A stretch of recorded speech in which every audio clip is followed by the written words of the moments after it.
Pierre Palmade a percuté un véhicule alors qu'il était au volant, le 10 février dernier, sous l'emprise de cocaïne et de médicaments de substitution.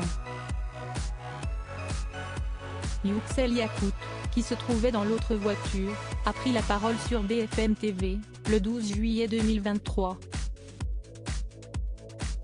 Le 30 juin 2023, Pierre Palmade a été réhospitalisé, en service d'addictologie, à sa demande. Mais personne n'oublie les images de l'humoriste, sorti en boîte de nuit à Bordeaux, en pleine polémique.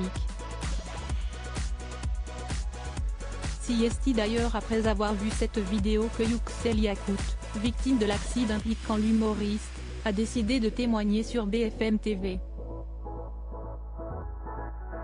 C'est lui qui conduisait l'autre voiture, près de Célie-en-Bière, le 10 février dernier. Aujourd'hui, son petit garçon est traumatisé et sa belle-sœur Mila est toujours dévastée par la perte de son bébé. Sur BFM TV, le 12 juillet 2023, Yüksel Yakut a questionné la justice française, face à la remise en liberté, sous contrôle judiciaire, de Pierre Palmade. Ce monsieur a joué avec la vie de 4 personnes, rappelle-t-il.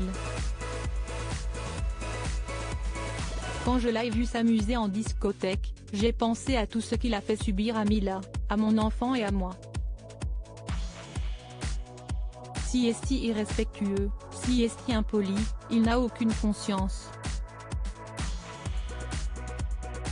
Il est libre parce que si une personne célèbre. Ça me rend malade qu'il soit en liberté, et à mon avis, l'État français est aussi responsable.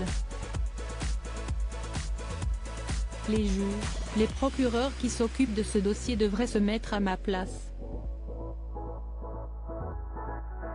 Comment ils réagiraient, eux, avant de se rendre à l'hôpital volontairement, le 23 juin 2023 pour être à nouveau hospitalisé dans un service de soins addictologiques intensifs. Pierre Palmade menait d'abord le week-end, puis ensuite pendant 2 semaines une vie discrète dans la maison de sa sœur, du côté de Bordeaux. Son contrôle judiciaire a été allégé. Il lui est toujours interdit de prendre le volant, d'entrer en contact avec les victimes de l'accident, de rencontrer les passagers de son véhicule et il doit continuer à soigner son addiction aux stupéfiants, mais sans hospitalisation forcée. Rappelons qu'il a été mis en examen pour homicide et blessures involontaires, et donc placé sous contrôle judiciaire, la justice estimant que son état de santé n'était pas compatible avec la détention. Pour Yüksel Yakut, c'est la stupeur la plus totale. J'ai compris que si je ne prends pas la parole, alors Pierre Palmade pourra continuer à faire ce qu'il veut, conclut-il sur BFM TV. S'il est libre, ça veut dire qu'une personne qui consomme de la drogue et de l'alcool peut détruire la vie des autres sans aucune conséquence.